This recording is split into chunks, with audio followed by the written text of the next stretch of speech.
coming up from the Northeast Live Studios in Guwahati. Northeast Tonight with Wasbir Hussain.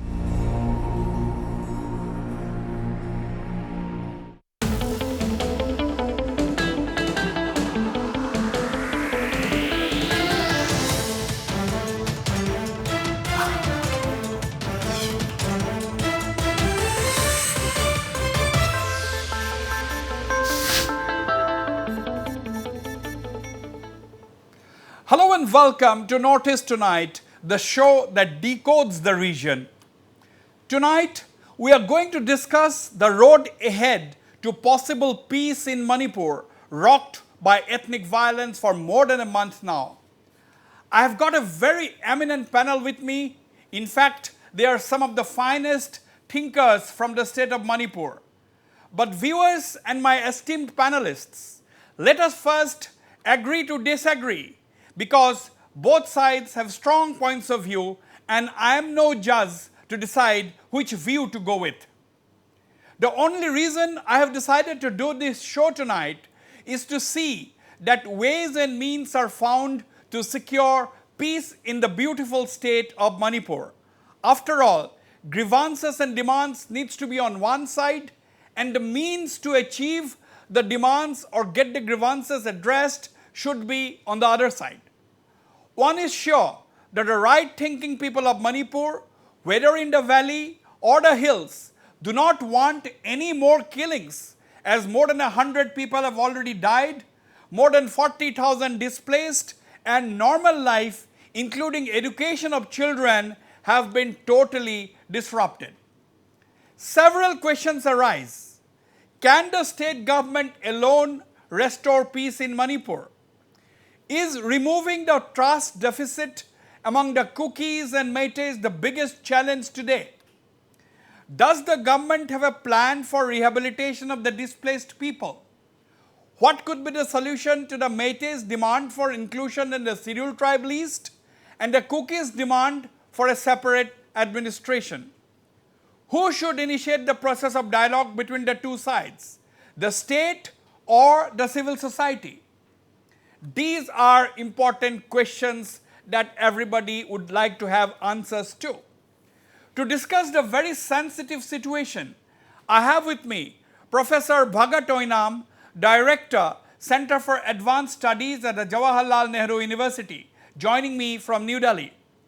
With me is Professor 𝗘𝗱𝗏𝗂𝗓 housing from the University of Hyderabad, who is joining me from Hyderabad. Also with me is Professor 𝗓𝗓𝗏𝗂𝗓𝗓 from the Jawaharlal Nehru University, Delhi, and Dr. 𝗓𝗂𝗏𝗂𝗓𝗓𝗏, Professor of Sociology at the IIT Guwahati, is with me at the studios in Guwahati. Gentlemen, welcome to Northeast Tonight. As I have said, gentlemen, you are some of the thinking minds from Manipur. All of you are academics, and I'm sure there will be a very, very decent argument. I am quite aware of the stated positions of the majority of the Meitei organizations, and I'm also aware of the stated positions of the majority of the Kuki organizations. Now, my first question to you, Dr. 𝗓𝗏𝗂𝗓𝗏𝗓, we can spend hours and hours discussing what triggered the violence, who is responsible for the violence, who should be punished, and so on and so forth. But right now, Manipur needs peace. What is the road ahead? This is a difficult situation. Is there a possibility of a common ground being achieved? Dr. 𝗓𝗏𝗂𝗓𝗏𝗧, your opening remarks, please. It's really, really difficult now, the way things are going ahead, the kind of the violence that is continuing. I was hoping that with the coming of the Home Minister and coming in of the BSF and the military, things will cool down, but it hasn't. And even yesterday, there were some unprecedented violence from the Meitei side. I mean, though I am Meitei myself, but I cannot just keep a blind eye to the violence that has been done to the innocent cookies. So let me begin with that each one of us have to be self-critical and not be blind to the community acts that are undesirable. I'm talking of the death of a child, a family, who I believe is innocent. Those things are happening and must not happen.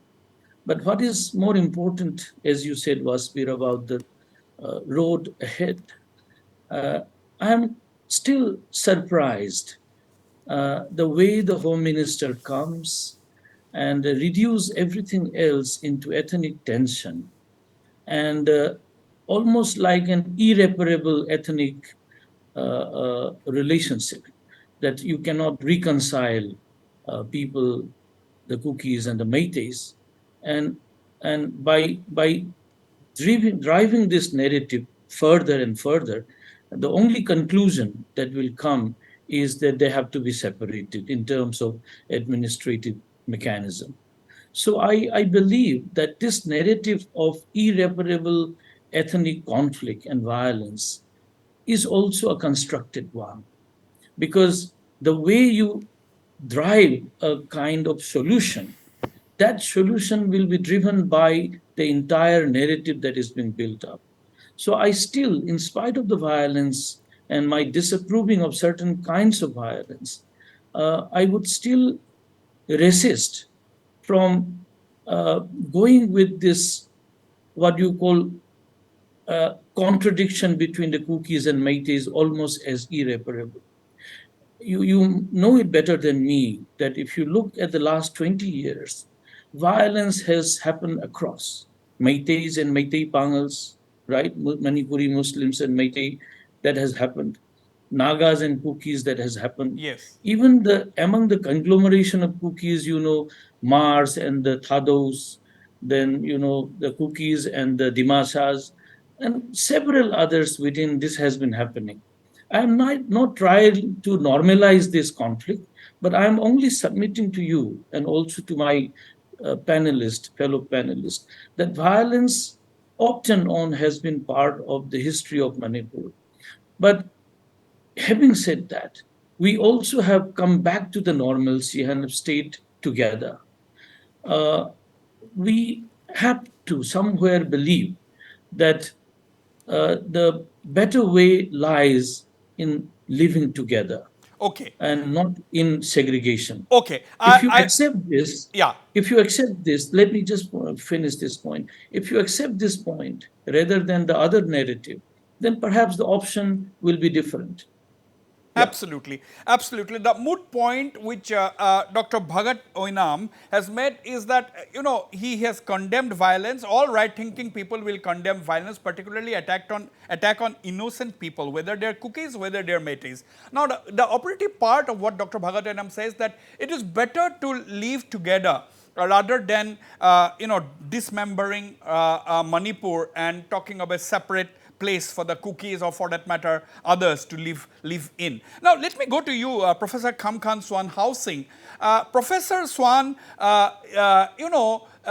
you have written several pieces. Now, is there scope even now to repair this trust deficit? Is there scope? I'm quite aware that the cookie MLAs and the cookie civil societies have been pressing now, after the latest round of violence, they've been pressing for a separate administration, as they call it. Now, as someone who has been observing the situation closely, analyzing the different situation, do you think the time has come to actually separate, or do you think there is still scope to repair the damage and live together? Wasbir, thank you for having. I have heard Bhagat very. I'm happy that he also accepts the fact that the spirit of violence have. Is my voice fine? I think your audio is not very good. Let me go to Dr. 𝗓𝗏𝗂𝗧 Dr. 𝗓𝗏𝗂𝗧